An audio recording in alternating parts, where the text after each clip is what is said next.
आणि आता बातम्या सविस्तर। मुंबईकरांचा प्रवास गतिमान करणाऱ्या दक्षिण मुंबईतील कोस्टल रोडच्या बोगद्यात बुधवारी एक भीषण दुर्घटना घडली।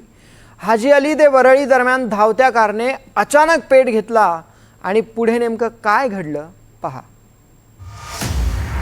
कोस्टल रोडच्या बोगद्यात कार पेटली, श्वास गुदमरला, डोळ्यांसमोर अंधारी, लोक गाड्या सोडून पळाले।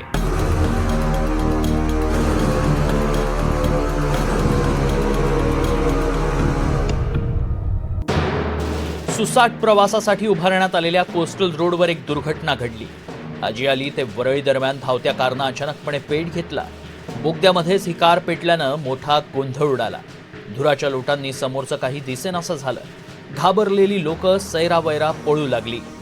त्या ठिकाणी तिथली अग्निशमन यंत्रणा अतिशय अद्ययावत आहे आणि दुर्दैवाने अशी घटना घडली असेल तर नक्कीच त्या ठिकाणी यंत्रणा जी ऑटोमॅटिक ॲक्टिवेट होते आणि त्या ठिकाणी कुठलीही जीवितहानी होणार नाही याची काळजी आमची घेतली। बोगद्यात कार पेटल्यानं वाहतूक बंद करण्यात आली, ज्यामुळे वाहनांच्या लांबलचक रांगा लागल्या।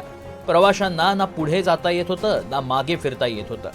या गोंधळानं लोक जवळपास 1 तास कोंडीत अडकून पडले। वाहतूक कोंडीमुळे अग्निशमन दलाच्या गाड्यांना बोगद्यापर्यंत पोहोचण्यास उशीर झाला।